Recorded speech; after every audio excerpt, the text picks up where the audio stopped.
Jake Collins stood in the main command center of the largest architect installation, looking at displays that showed the entire galaxy. 3 months had passed since his confrontation with Admiral Stone and the Council fleet.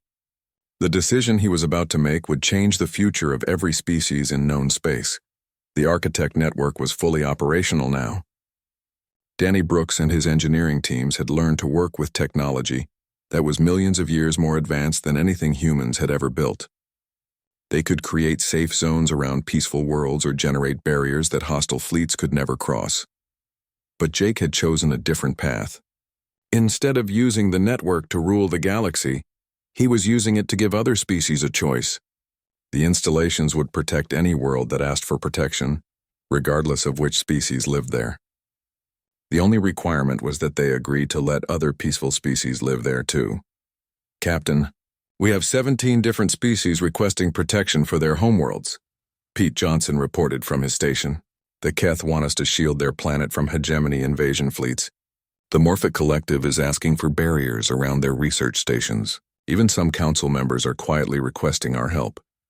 Lisa Hayes had been working with refugee populations from worlds that had been conquered by aggressive species. The architect medical technology could heal injuries and diseases that had been considered incurable. But more importantly, it was giving hope to species that had thought they would never be free. "Jake, the psychological impact of what we are doing goes beyond just military protection. For the first time in galactic history, small species believe they have a chance to determine their own futures. That is changing everything."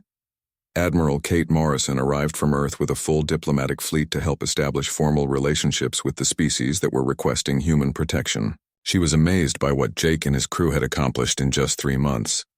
"Jake, you have requests for protection from over 40 different worlds. Some of these species have been hiding from the Council for centuries.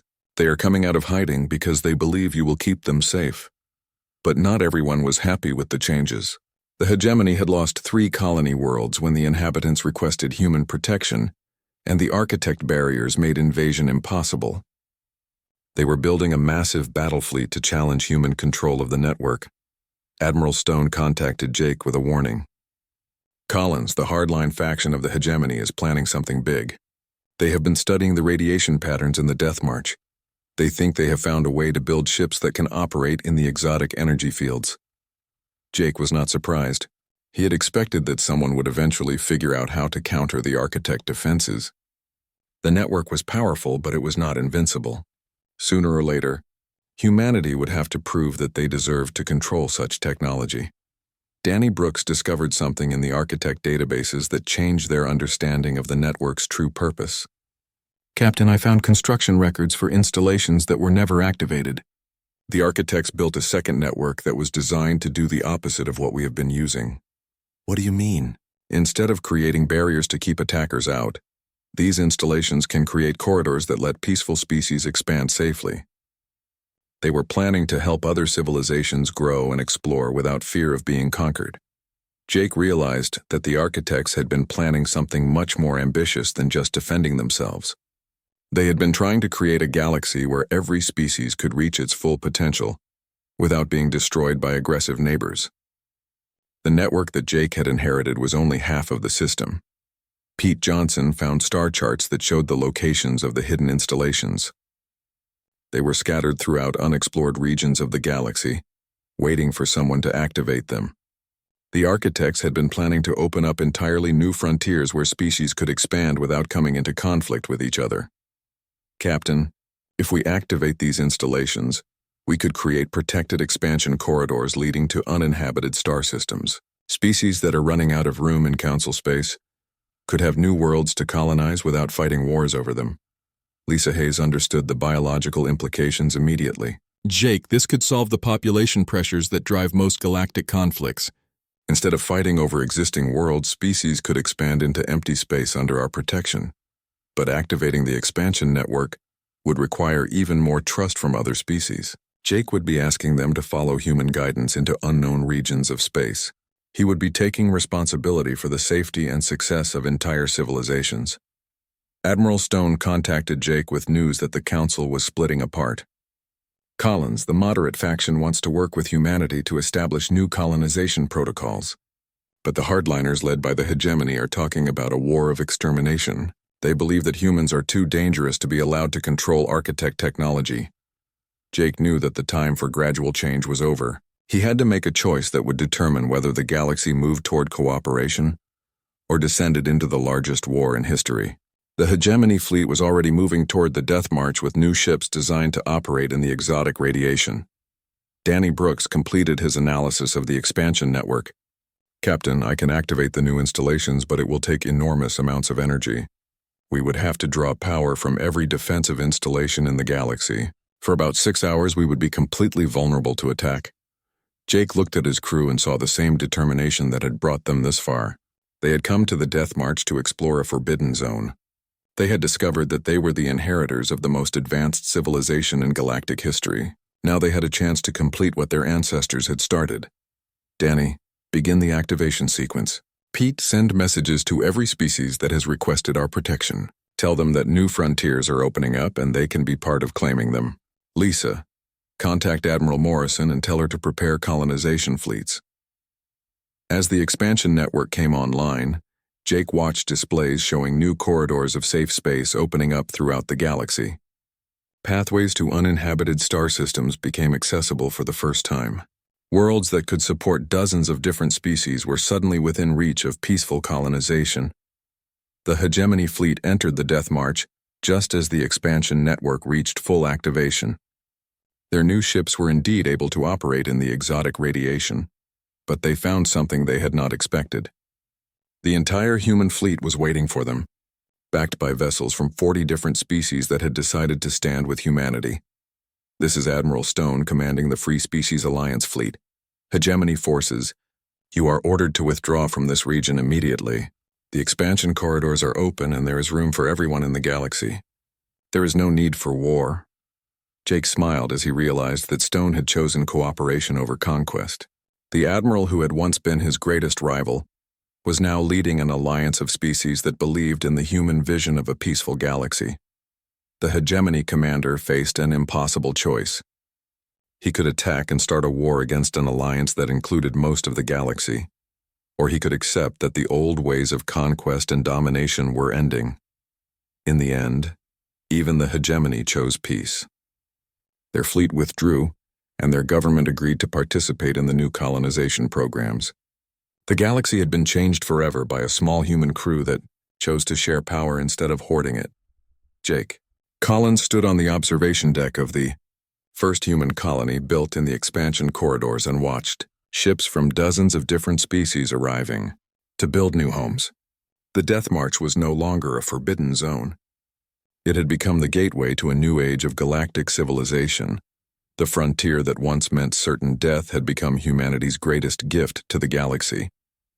And Jake knew that somewhere in the vast network of architect installations, the ancient computers were recording the success of their long-dead creator's final plan. The galaxy had finally learned that survival did not require conquest. It required cooperation, and humanity had shown them the way. Admiral Rick Stone's damaged flagship limped away from the Death March with the rest of the Council fleet. Jake Collins had given them safe passage out of the radiation field, but he knew they would be back. The Council would not accept that humans had found something they could not control.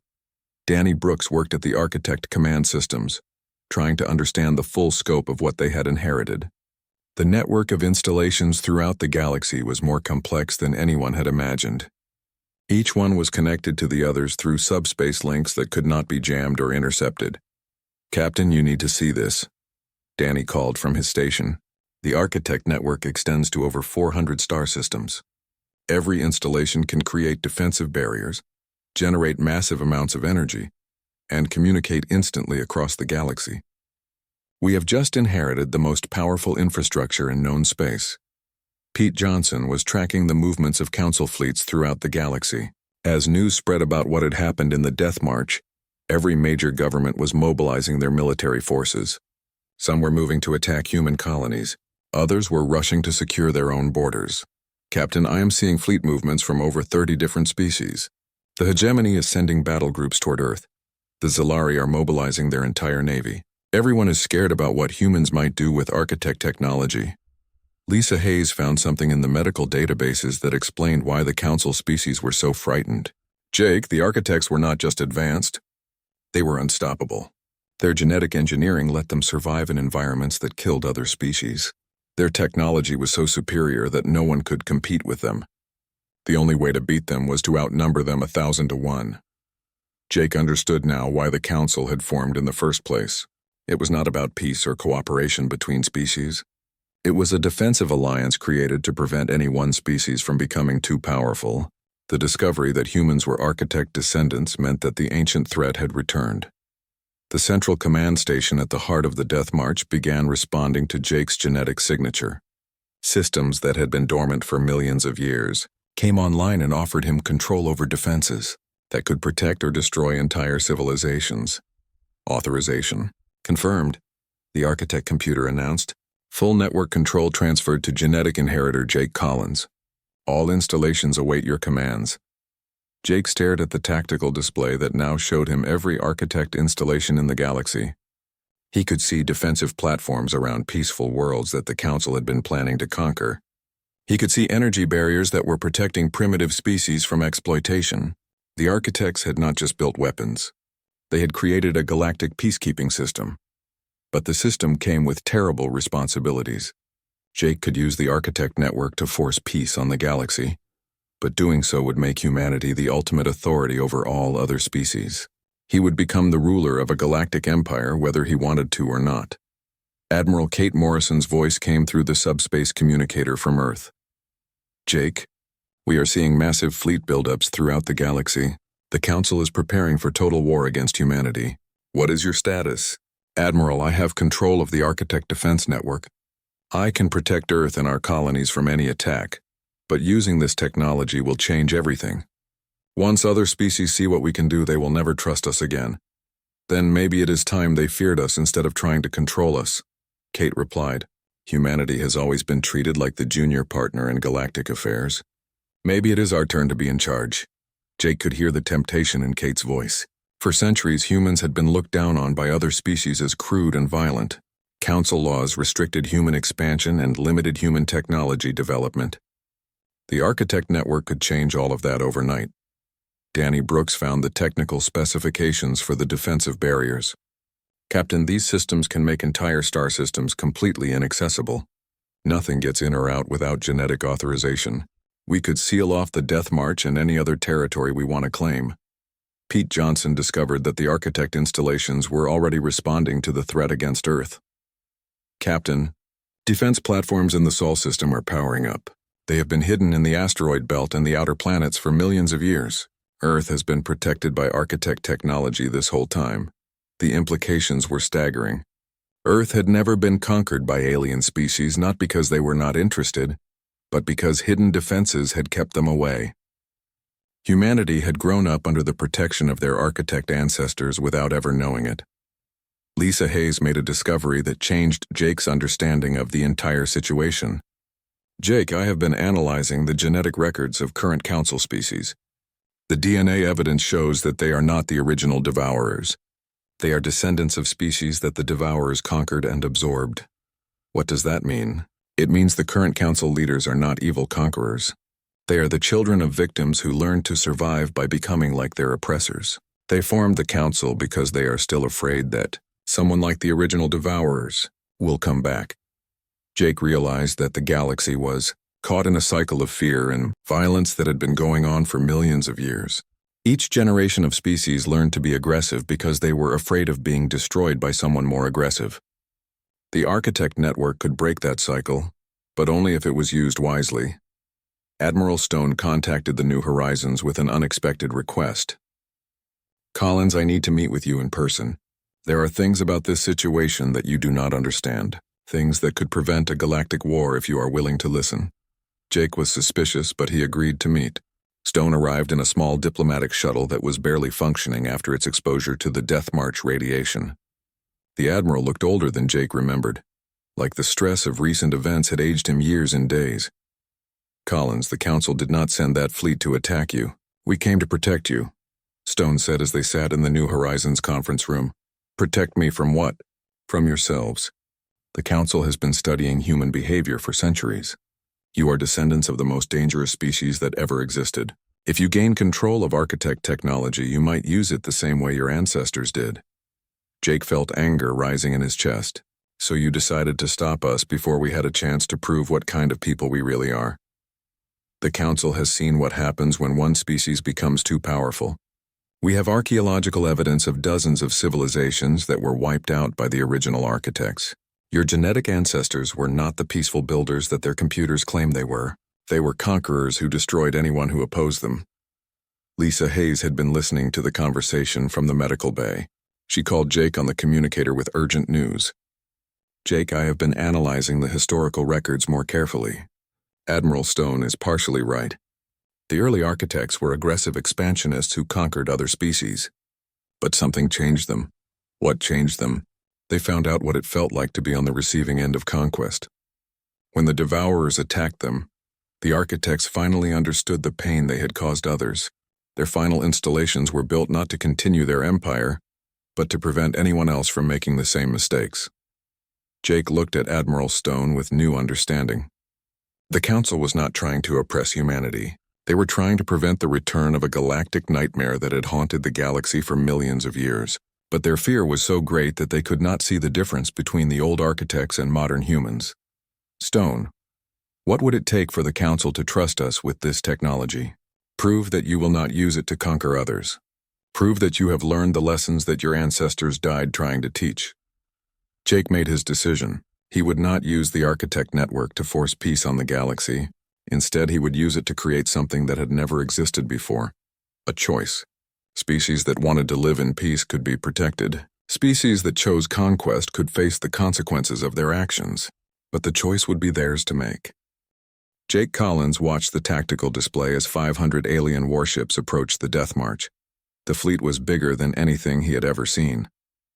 Ships from every member species of the Galactic Council flew in perfect formation toward the Forbidden Zone, where his single human vessel waited. Captain, I am reading power signatures from hegemony dreadnoughts, Zilari battle cruisers, and Vorth assault ships, Pete Johnson reported from his station. They have enough firepower to destroy a solar system. The communication system activated and a familiar voice filled the bridge. Admiral Rick Stone had been Jake's rival since their academy days. Stone believed that humans were too aggressive and needed to be controlled by wiser species. He had always thought Jake was a dangerous loose cannon who would start a war someday. Captain Collins, this is Admiral Stone commanding the Joint Council Fleet. You are ordered to surrender immediately and prepare to be boarded. Your illegal entry into the Death March is an act of war against all civilized species. Jake looked at his crew and saw determination on their faces instead of fear. They had found something amazing in the Death March, and they were not going to give it up without a fight. But 30 humans against 500 alien warships was not a fight they could win with weapons. Danny, what is the status of the Architect defense systems? Jake asked his chief engineer. Coming online now, Captain. The ancient platforms throughout the nebula are powering up and moving into position. I count over 3,000 defense stations, and they all respond to our genetic signatures, Lisa Hayes called from the medical bay with information that changed everything.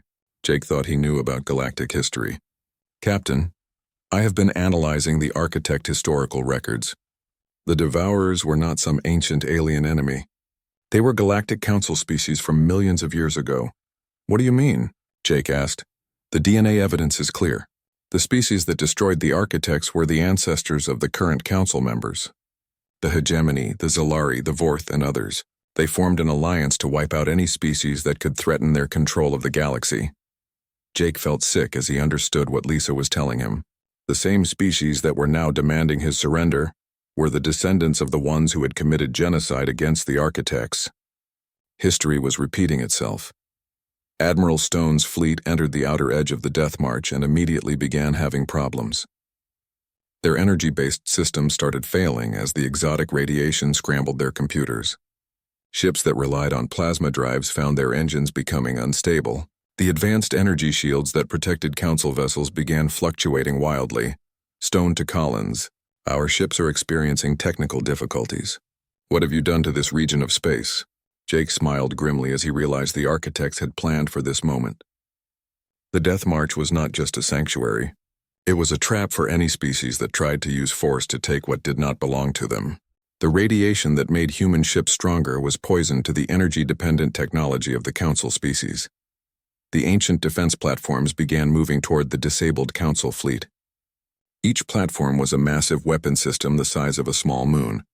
They had been waiting in the nebula for millions of years for someone to threaten their chosen inheritors. Danny Brooks worked frantically at his station as the Architect systems came fully online. "Captain, I have access to the Central Command network now. These defenses are not just limited to this nebula. There are similar installations throughout the galaxy, all connected and all responding to human genetic codes. Pete Johnson found something in the navigation computers that made the situation even more serious. Captain, long-range sensors are detecting movement from installations in 47 different star systems. The entire Architect network is activating for the first time in millions of years." Admiral Stone tried to maintain his aggressive tone, but Jake could hear the fear creeping into his voice. "Collins, whatever you have activated needs to be shut down immediately. You are threatening the stability of the entire galaxy." "I did not activate anything, Stone. I just came here and the systems recognized me. Maybe you should ask yourself why ancient defenses are treating your fleet as a threat." The truth was becoming clear to Jake as he accessed more of the Architect historical database. The Council species had not just killed the Architects. They had taken their technology and claimed it as their own. The faster-than-light travel, the energy weapons, the shields that protected Council ships, all of it had originally been developed by the Architects. But the Architects had been smarter than their enemies realized. They had built genetic locks into all their technology. The Council species could use stolen Architect devices, but they could never truly control them. Only the true inheritors could access the master systems. Lisa found medical records that explained why humans were so different from other species. Jake, the Architects did not just leave behind genetic material. They created us. Before they died, they sent colony ships to a primitive world and introduced their DNA into the local population. Earth was not just our home world. It was our nursery. The implications hit Jake like a physical blow. Humans were not natural natives of Earth. They were the children of an extinct alien civilization, raised on a backwater planet until they were ready to reclaim their inheritance. Every human instinct to explore dangerous places and build things that lasted was genetic. Memory from their Architect ancestors. Admiral Stone's flagship tried to move deeper into the nebula, but its engines failed completely. The massive vessel began drifting helplessly as its life support systems struggled to maintain power. Hundreds of other Council ships found themselves in the same situation. "Stone, order your fleet to withdraw from the Death March immediately," Jake broadcast on all frequencies. "Your ships cannot function in this environment. If you stay much longer, your crews will start dying. We cannot withdraw, Collins. The Council has ordered us to secure this region and arrest you for crimes against galactic peace. We cannot return empty-handed." Jake realized that Stone was caught between his orders and the reality of the situation. The Council had sent him to stop the humans, but they had not understood what they were really up against. Stone could not complete his mission, but he also could not admit failure. Danny Brooks discovered something in the Architect command systems that gave Jake an idea. "Captain, I can use the defense network to create safe corridors through the radiation. Council ships could leave safely if they follow specific flight paths. Or," Pete Johnson added, "we could use the same systems to make the radiation worse. Council ships that do not leave could find themselves in real trouble." Jake had to make a choice. He could use the Architect weapons to destroy the Council fleet and eliminate the threat to humanity. The ancient systems would obey his commands because he carried the right genetic codes. He could become the most powerful person in galactic history with a single order. But as he looked at the tactical display showing hundreds of disabled enemy ships, Jake remembered something his father had taught him. Power was not about how many people you could hurt. It was about how many people you could protect. "Danny, create safe corridors for all Council ships to withdraw. Transmit the navigation data to Admiral Stone." "Captain, are you sure about this?" "We have them helpless. We could end their threat to humanity right now." Jake nodded firmly. "That is exactly what the Devourers would have done. We are supposed to be better than that." The ancient defense platforms began moving aside to create clear paths through the radiation field. Emergency beacons activated to guide the disabled Council ships to safety. Jake was giving his enemies a chance to escape, even though they would probably come back to fight another day. Admiral Stone's voice came over the communication channel with a tone Jake had never heard from him before. It sounded like respect mixed with confusion. "Collins, why are you helping us? You could destroy our entire fleet right now." "Because that is not who we are, Stone. The architects left us their technology to protect people, not to conquer them. Even people who think we are their enemies." 3 weeks had passed since the New Horizons entered the Death March. Jake Collins and his crew had mapped 12 star systems that were supposed to be empty. Instead, they found something that made no sense.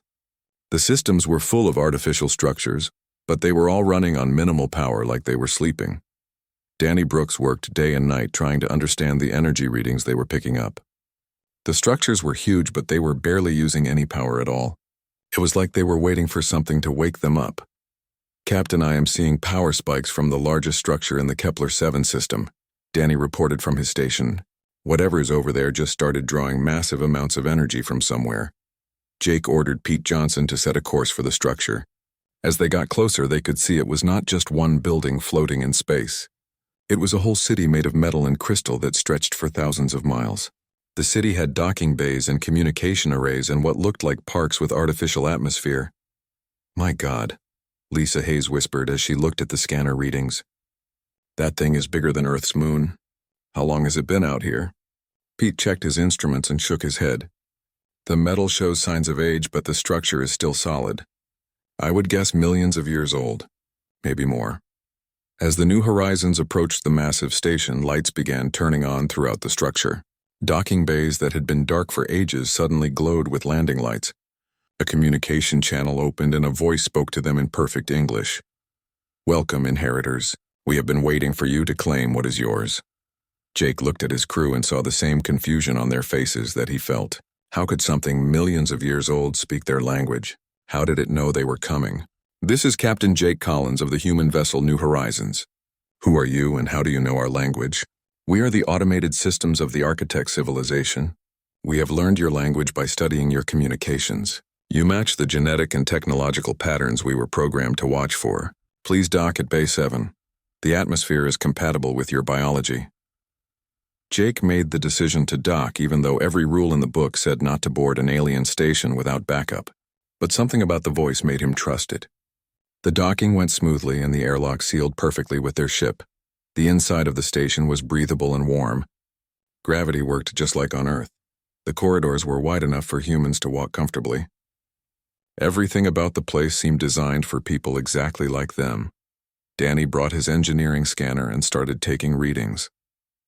"Captain, this technology is incredible. They are using principles that are similar to our fusion reactors, but thousands of times more efficient. The gravity generators work on the same theories we use, but they are so advanced I can barely understand them." They found a central chamber filled with data storage units that looked like crystal towers. When Jake touched one of the towers, it lit up and information flowed into his mind, not through his ears or eyes, but directly into his thoughts. He saw the history of the architects. They had been a species much like humans who loved to explore and build. They had spread across the galaxy, creating cities and colonies on dangerous worlds. They were good at making things work in places where other species could not survive. But the architects had made enemies. A group of species called themselves the Devourers had decided that the galaxy was too crowded. The Devourers believed that only the strongest species deserved to live. They started a war to wipe out everyone who was not like them. The architects fought back, but they were outnumbered. As their civilization fell, their best scientists worked on a final project. They would create a sanctuary where their knowledge could survive. They would program their defenses to recognize and help any species that showed the same traits that had made the architects successful. The Death March was not a forbidden zone. It was a test. The radiation and the defense platforms were designed to let through only species that used the right kind of technology and had the right kind of genetic patterns. The architects had been looking for their successors. Lisa Hayes made a discovery in the medical bay that changed everything. She found genetic samples that the architects had left behind. When she compared them to human DNA, the match was almost perfect. "Jake, you need to see this." Lisa called him to her scanner. "The architect genetic code is not just similar to human DNA. It is human DNA. These people were not just like us. They were us." Or rather, we are them. Jake stared at the genetic comparison charts. The evidence was clear. Somehow, millions of years ago, the architects had found a way to seed the galaxy with their own genetic code. They had created the human species as their backup plan. Pete Johnson called from the communication center with news that made Jake's blood run cold. "Captain, I am picking up transmissions from outside the nebula. Someone has been monitoring our activity here. The signals are being sent to the Galactic Council headquarters." Jake realized that their secret mission was not secret anymore. The other species knew that humans had successfully entered the Death March. They knew that the ancient defenses had accepted them.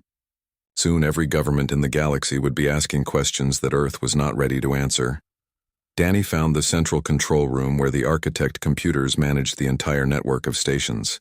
The systems recognized him as a legitimate inheritor and began showing him how everything worked. The Death March was not just one sanctuary.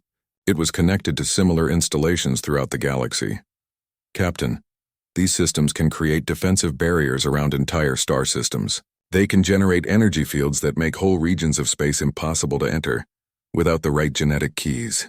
The architects built the most powerful defensive network in galactic history, and then hid it until their successors could claim it. Jake understood now why the Galactic Council had declared the Death March forbidden.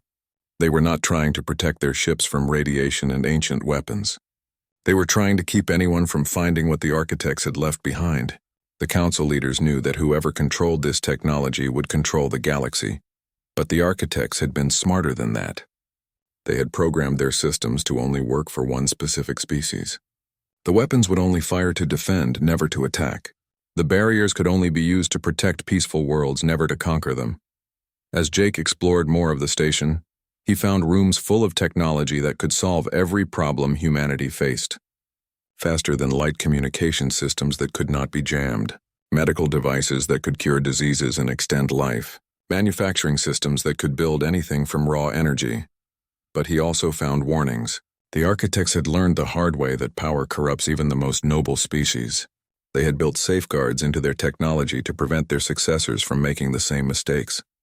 Pete Johnson's voice came over the communication system with urgent news. "Captain, long-range sensors are picking up a massive fleet heading toward the Death March. I count over 500 ships. It looks like the entire Galactic Council battle fleet." Jake knew their time was running out. Soon they would have to choose between fighting the most powerful military force in the galaxy or surrendering the greatest discovery in human history. The architects had left them an inheritance beyond imagination, but claiming it might mean war with everyone else in the galaxy. The ancient voice spoke to them again. "The time of testing is over. The time of choosing has begun. Will you take what is yours and defend it, or will you let others decide your fate?" Captain Jake Collins stood on the bridge of his ship and looked at the star charts. The red zones marked on the map showed places where no one was allowed to go. The biggest red zone was called the Death March. It sat at the edge of known space like a warning sign that said stay away. The Galactic Council had made their decision 3 months ago. Every species in the galaxy received the same message. The Death March was forbidden. Ships that entered never came back. The radiation there could kill crews in hours. Ancient weapons floated in space and shot at anything that moved. No one knew who built those weapons or why they were still working after millions of years. Jake had been to many dangerous places in his 20 years of service. He had seen gas giants that could crush ships and asteroid fields that moved like living things, but even he had stayed away from the Death March. Until now, Admiral Kate Morrison called him to her office on Earth Station 1. She was a tough woman with gray hair and scars on her hands from her time as an engineer. Kate had never asked anyone to do something she would not do herself. When she gave Jake his new orders, she made sure he knew he could say no. "The council thinks they speak for everyone," Kate said as she handed Jake a sealed data packet. "But they did not ask us what we thought about the Death March. Maybe we should find out what is really out there." Jake took the packet but did not open it yet. "How many ships have we lost trying to get close to that place?" "None," Kate said with a small smile. "Because we have never tried. Every other species has sent ships. The bird-like Zalari sent 3 fleets. The crystal beings called the Vorth sent their best explorers. All of them came back with the same story. Radiation killed their crews. Their computers stopped working. The defense platform shot them down. Jake opened the packet and read the mission details. He would take his ship, the New Horizons, into the Death March. His job was to find out what was really there and why the other species were so afraid of it. The mission was secret. If he got caught, Earth would say they never sent him. Why us? Jake asked. What makes you think we can do what the others could not? Kate walked to the window that looked out at the shipyards. Human ships were different from the ones other species built. Where others used energy shields and plasma drives, humans still used thick metal hulls and fusion engines. Human computers were simple and hard to break. Human weapons were basic, but they always worked. Look at our ships, Jake. We build them like tanks because we know space is trying to kill us. Other species build ships like race cars. Fast and pretty, but they break when things get rough. Maybe that makes a difference. Jake spent the next week putting together his crew. He needed people who were not afraid to die and who knew how to fix things when they broke. Danny Brooks was his first choice for chief engineer. Danny could fix anything with spare parts and tape. Lisa Hayes was the best medical officer in the fleet. She had worked on colony worlds where one mistake meant everyone died. Pete Johnson was young, but he was the best navigator Jake had ever seen. Pete could plot a course through a solar storm and make it look easy. 50 people volunteered for the mission. Jake could only take 30. He picked the ones who had been to the worst places and lived to tell about it. When he told them where they were going, none of them backed out. The New Horizons left Earth orbit on a Tuesday morning. The ship looked like a flying brick compared to the sleek vessels other species used, but Jake knew his ship could take damage and keep flying. The hull was made of steel and ceramic plates. The engines were simple fusion drives that had worked the same way for 200 years. The computers used old-fashioned circuits that radiation could not scramble. It took 2 weeks to reach the edge of the Death March. Other ships had patrol zones around the forbidden area. Jake saw Zalari cruisers with their bright feathers painted on the hulls. He saw Vorth crystal ships that looked like floating diamonds. All of them kept their distance from the red zone. Jake ordered his crew to battle stations as they crossed the invisible line into the Death March. Everyone expected alarms to start going off. They expected their systems to fail and their hull to start melting from the radiation. Instead, something amazing happened. The ship's power levels started going up. The fusion reactors were running better than they ever had before. Danny Brooks called from the engine room with excitement in his voice. Captain, you need to see this. The exotic radiation out here is not hurting our reactors. It is making them work better. Power output is up 30% and climbing. Pete Johnson had good news from the navigation station, too. All systems are working fine, Captain. The radiation that scrambles other ships' computers is not affecting ours at all. Our mechanical gyroscopes and magnetic compasses work just like always. Jake could not believe what he was hearing. The Death March was supposed to be impossible to enter. But his ship was not just surviving, it was thriving. The radiation that killed other crews was making his ship stronger. Then the defense platforms found them. Long-range sensors showed 3 ancient machines moving toward the New Horizons. Each one was the size of a small moon, and covered with weapon systems that could destroy a fleet. Jake ordered his crew to prepare for battle, even though he knew they had no chance against such massive firepower. The platforms closed in and aimed their weapons. Jake waited for the end, but instead of firing, the ancient machines just sat there. They scanned the human ship with beams of energy. The scans went on for 10 minutes. Then something impossible happened. The weapons powered down. The platforms moved aside and went back to their patrol routes. It was like they had decided the New Horizons was not a threat. Or maybe they had decided it was something else entirely. Jake stared at the sensor readings and tried to understand what had just happened. His ship had entered the most dangerous place in the galaxy and nothing bad had happened. The radiation that killed other species made humans stronger. The weapons that destroyed other ships ignored them completely. Danny, run a full diagnostic on all systems, Jake ordered. Lisa, check the crew for radiation sickness. Pete, plot a course deeper into the nebula. I want to know what else is out there. As the New Horizons flew deeper into the Death March, Jake began to think that maybe the Forbidden Zone was not meant to keep everyone out. Maybe it was meant to keep everyone out except for one particular species. Maybe it had been waiting for humans to find it all along.